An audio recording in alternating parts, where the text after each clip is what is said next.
한때 얼리어답터라는 말이 유행이었죠. 누구보다 빠르게 신제품을 사용하는 사람들이 멋있어 보이던 때가 있었는데요. 이제는 그런 속도에 관심이 없는 사람, 뭔가 필요하면 중고시장부터 찾아보는 사람이 더 멋있더라고요. 그런 멋진 사람의 대열에 함께 하시는 게 어떨까요?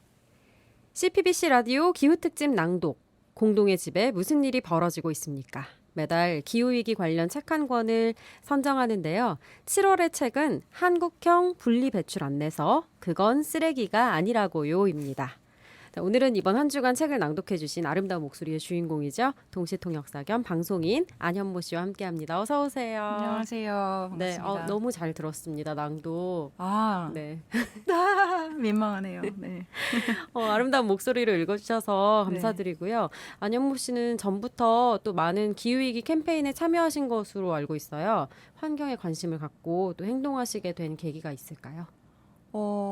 네, 제가 기후위기나 뭐 환경보호에 관심이 많고 관련된 활동에 참여한 적도 뭐 적지 않은 것 같은데 사실 뭐 환경에 따로 관심을 갖게 된 특별한 계기가 있었던 건 아니고요. 당연히 우리가 부모님이 낳아주셨을 때부터 우리 몸이나 신체에 관심을 갖고 살잖아요.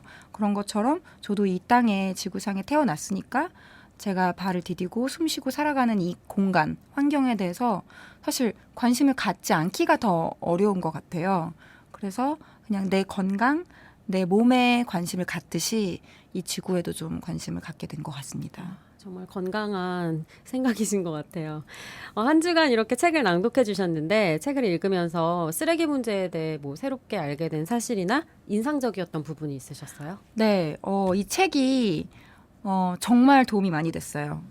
시중에 있는 뭐 기후위기 관련된 책을 저도 많이 읽는 편인데 어떤 책들은 굉장히 어려워서 뭐 전문적인 기후 과학자나 아니면 기업에서 의사결정 하시는 분들이나 뭐 정책 입안자들이 읽어야 될 법한 내용들이 많은데 이거는 저처럼 그냥 집에서 살림을 하는 주부들이나 일반 소비자들이 읽었을 때 꼭 필요한 내용들이 담겨 있어서 저도 이번에 읽으면서 굉장히 유용한 정보들을 많이 얻었고 특히 쓰레기 버릴 때 예전에는 되게 분리수거가 간단했어요. 종류가 많지 않아서. 맞아요. 그래서 부모님한테 배운 대로 그냥 간단하게 분리 배출을 했었는데 이제는 정말 아리송한 물건들이 많거든요. 또 우리가 더 배달을 하고 그 온라인 쇼핑을 하는 문화가 발달하면서 그 모든 것들을 일일이 알고 배출하기가 더 어려워진 세상인지라 이 책을 읽으면서 지금까지 내가 이런 걸 잘못했구나. 앞으로 이런 건 이렇게 하지 말아야겠구나 하는 생각을 많이 했습니다. 네, 맞아요. 그 생각도 하게 되고 또 이 책을 읽으면 분리 배출 잘하는 것도 중요하지만 소비 단계에서 아예 쓰레기를 줄이는 게 더 중요하지 않을까 싶었어요. 안현모 씨는 쓰레기를 줄이기 위해서 어떤 노력하고 계신가요? 사실 인간이 진짜로 제로 웨이스트 상태에 가려면 죽어야 되잖아요. 살아있는 한 우리는 계속 쓰레기를 배출할 수밖에 없는 존재고 저도 왕성하게 경제 활동을 하는 30대 여성 소비자로서 굉장히 많은 소비를 하고 또 쓰레기를 만들어내는 게 현실이에요.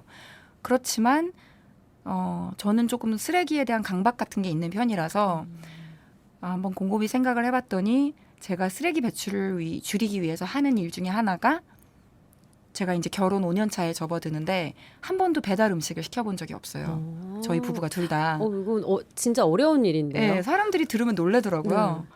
근데 둘 다 뭐 만약에 먹고 싶은 게 있으면 좀 직접 요리를 해서 먹는 편이고 또 장 보는 거를 은근히 약간 데이트하듯이 즐기는 편이라서 물론 급할 때는 저도 온라인 쇼핑 굉장히 많이 하지만 주말에 같이 장을 직접 보기도 하고 뭐 먹고 싶은 것도 나가서 그냥 먹거나 사오거나 이럴 때는 있어도 좀 신기하게도 한 번도 배달 음식을 시켜본 적이 없어서 그나마 쓰레기 줄이기에 좀 일조하지 않았나 싶고요. 네.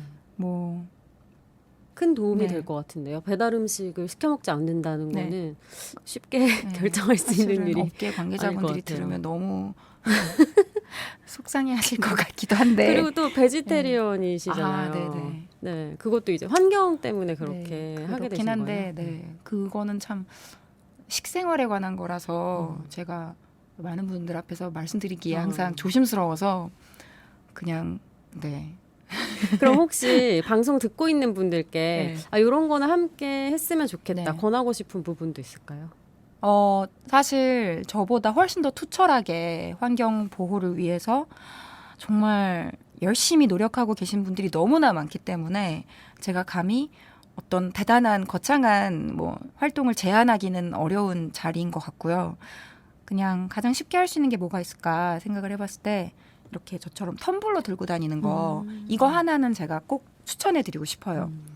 왜냐하면 저도 회사 생활 해봤지만 직장을 다니는 분들이 꼭 점심시간에 점심 먹고 나면 맞아요. 다 이렇게 카페에 손에 가죠. 일회용 용기를 들고 커피를 마시면서 다니시잖아요. 네.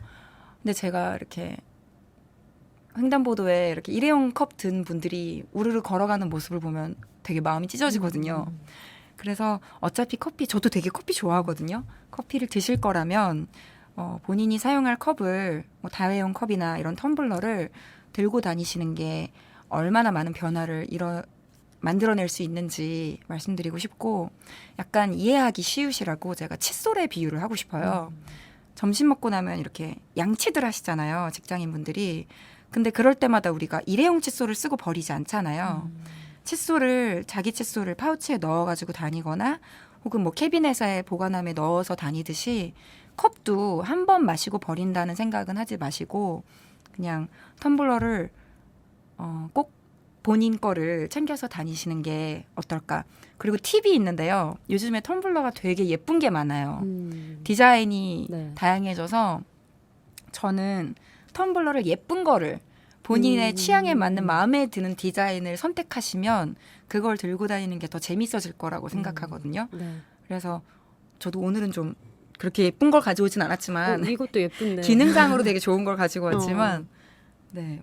뭔가 텀블러를 악세서리처럼 네, 예쁜 그쵸. 가방 들고 다니듯이 네, 패션 예쁜 텀블러 아이템처럼 들고 다니는 거. 들고 다니시면 배달 음식을 끊는 것보단 쉬울 것 같네요. 네, 그렇죠. 배달 음식도 사실 야근이 잦거나 뭐 회사에서 밤에 뭐 미팅하거나 이러시는 분들이라면 피할 수 없는 또 옵션이기도 해서 제가 뭐 그게 나쁘다라고 하는 건 아니고 저는 프리랜서고 집에 있는 시간이 많다 보니까 뭐 배달을 하지 않고도 잘 살아낼 수 있었던 것 뿐인 거죠. 말씀을 이렇게 하시지만 워낙 또 다재다능하시니까 바쁘실 것 같은데 또 앞으로 어떤 활동을 보여주실까 또 기대가 되거든요. 혹시 방송인으로서 앞으로 계획이 어떻게 되시는지 궁금합니다. 뭐 사실 방송인으로서 저는 큰 계획이나 목표, 꿈 같은 거는 없고요. 워낙에 그냥 하루하루 주어진 일에 그냥 최선을 다하자는 게 제 신조라서 앞으로도 뭐 성실하게 능력껏 일을 하고 뭐 조금이라도 선한 영향력, 선한 에너지를 줄 수 있다면 그런 것에서 보람을 찾을 것 같습니다. 앞으로의 활동도 기대하겠습니다. 한 주간 책 낭독해 주셔서 감사드리고요. 우리 듣고 계시는 청취자 여러분께도 인사 나눠주세요. 이렇게 좋은 훌륭한 프로그램에 초대해 주셔서 너무 감사드리고 또 신자로서 이런 채널을 통해서 많은 분들께 인사드릴 수 있어서 너무 반갑고 영광이었습니다. 앞으로도 특히 이런 기후 특집 같은 훌륭한 의미를 가진 프로그램에 또 저를 초대해 주신다면 기꺼이 기쁜 마음으로 찾아뵙겠습니다. 네, 한 주간 고맙습니다.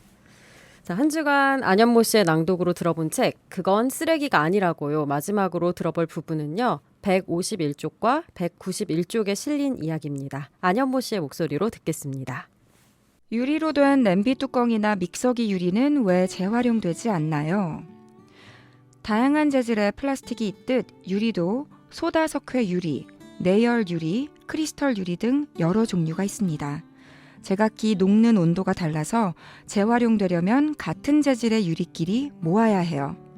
플라스틱처럼 유리 재활용도 같은 재질끼리, 바로 이것이 핵심입니다. 가장 흔한 유리는 소다석회 유리로 유리병, 유리컵, 유리그릇, 판유리에 쓰입니다.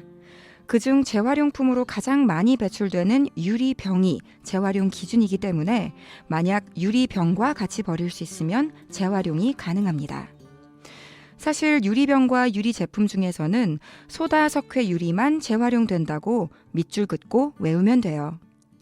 나머지는 양이 적어서 선별이 어렵고 선별하더라도 재활용하는 업체가 없으니까 모두 쓰레기로 버립니다. 최근 생활용품으로 많이 나오는 내열 유리는 붕규산 유리로 소다석회 유리와는 다른 재질입니다. 녹는 점이 훨씬 높아서 유리병을 녹이는 용해로에서는 녹지 않거든요. 이런 유리가 유리병에 섞여 배출되면 유리병을 녹이는 재활용 과정에서 알갱이 상태로 끼어서 구멍난 불량품이 만들어집니다. 결국 재활용을 방해하는 거죠.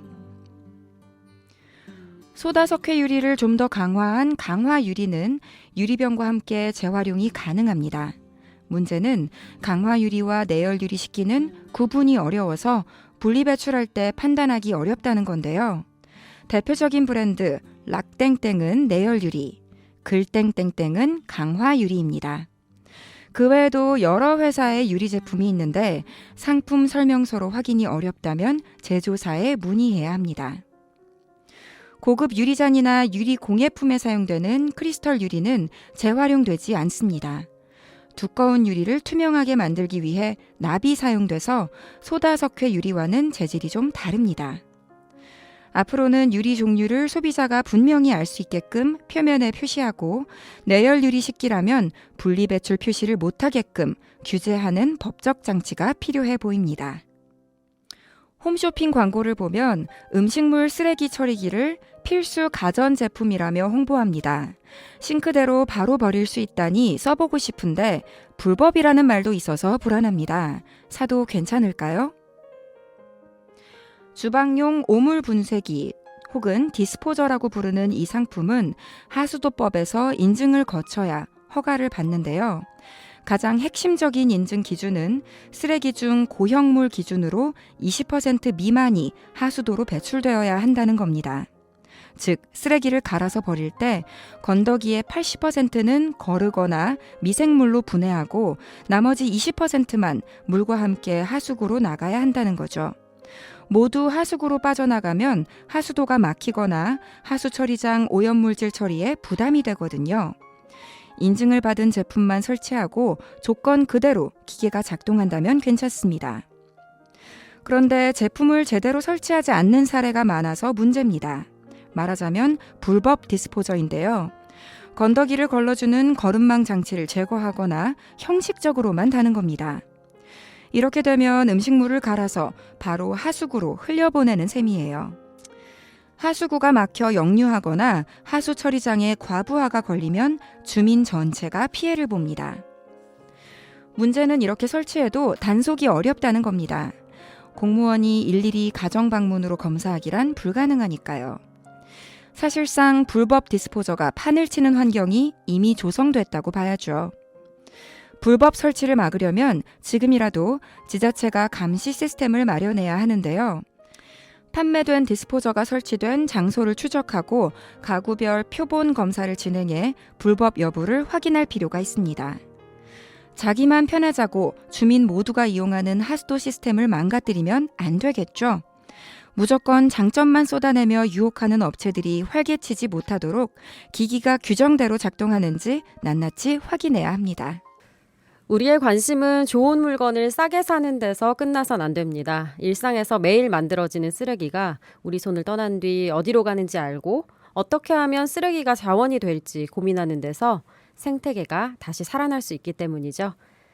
끝도 없는 소비의 시대를 살면서도 번쩍번쩍 새 상품보다는 쓰레기에 주목하는 마음, 그리고 서로 연대하는 마음이 중요합니다. 그 안에서 우린 새로운 희망을 찾아낼 수 있습니다.